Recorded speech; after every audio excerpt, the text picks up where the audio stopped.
আজ লাঞ্চ আইটেমে কী মাছ আছে দেখুন, সেটা আপনাদের সঙ্গে শেয়ার করছি। রয়েছে পাবদা মাছ। আমি আপনাদের সঙ্গে পাবদা অনেক রকমভাবে রান্না করে শেয়ার করেছি। আর এবার আজকে কিন্তু একেবারে পাতলা করে ঝোল করব, কাঁচা লঙ্কা কালো জিরে ফোড়ন দিয়ে। আর নুন হলুদ জিরে গুঁড়ো এগুলো তো থাকবেই। এদিকে দেখুন কড়াইয়ের তেলটাও বসিয়ে দিয়েছি, ভালোভাবে গরম হয়ে গেছে। এবার আমি মাছগুলোকে মেখে এবার আমি ভেজে ফেলবো। তারপর কাঁচা লঙ্কার কালো জিরে তেলের মধ্যে ফোড়ন দিয়ে আর দেবো একটা সামান্য আলু দিয়ে আমি কিন্তু মাছটা আজকে রান্না করে ফেলবো। এইভাবে আমি প্রত্যেকটা মাছকেই কিন্তু দিয়ে দেব, দিয়ে ভেজে তুলে ফেলবো।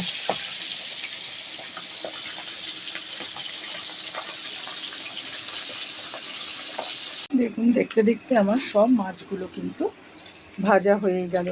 আর এই পাবদা মাছ না বেশি কড়া করে ভাজবেন না, এগুলো একটু হালকা, বেশি কড়া না ভেজে একটু হালকা করে ভাজলে না খেতেও ভালো লাগে। আর দড়ি দড়ি মতো হয়ে থাকলে না খেতেও ভালো লাগে না। দেখুন আমি একদম হালকা হাতে ভেজে নিয়েছি। আর এগুলো একটু শৌখিন মাছ তো, তাই ওদেরকে বেশি কড়া না ভাজাই ভালো। এবার আমি মাছটা তুলে ফেলছি, তুলে ফেলে তারপরে আমি ফোড়নে দিয়ে দেব। কড়াইয়ের তেলটা তো গরমই আছে, এবার আমি দিয়ে দিচ্ছি কালো জিরে। এইরকম হালকা করে একবার পাবদা মাছটা খেয়ে দেখবেন। দিয়ে দিলাম কালো জিরেটা আর দিয়ে দেব কাঁচা লঙ্কা চেরাটা, দিয়ে বেশ ভালো করে একটু নেড়ে নেব। এবার আমি দিয়ে দেব আলুটা।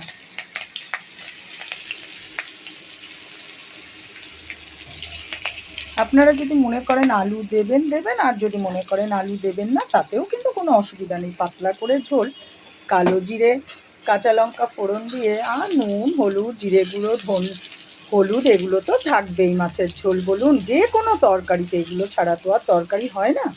এবার আমি আলুটাকে একটু ভাজা ভাজা করে নিচ্ছি।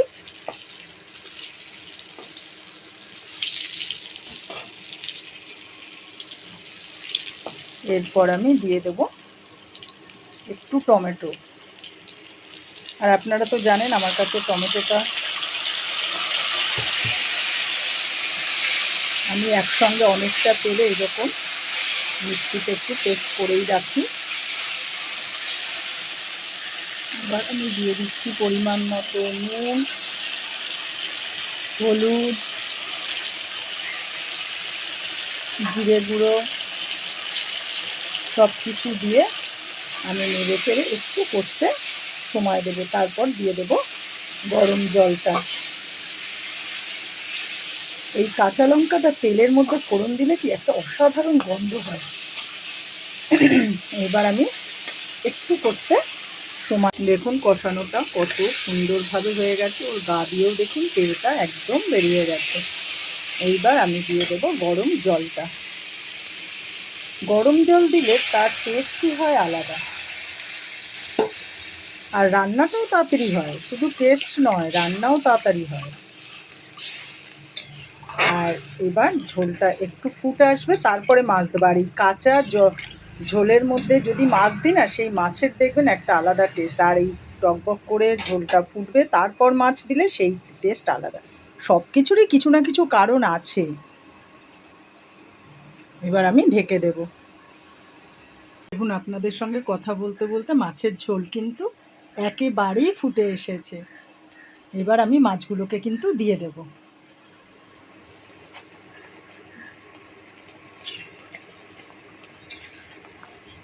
দেখুন মাছের ঝোল কীভাবে ফুটে গেছে। এবার আমি মাছগুলোকে কিন্তু দিয়ে দিচ্ছি, দিয়ে আবারও আমি একটুখানি ঢেকে দেব। এই রকম গরমে হালকা ফুলকা পাতলা ঝোল কিন্তু ভালোই লাগে খেতে।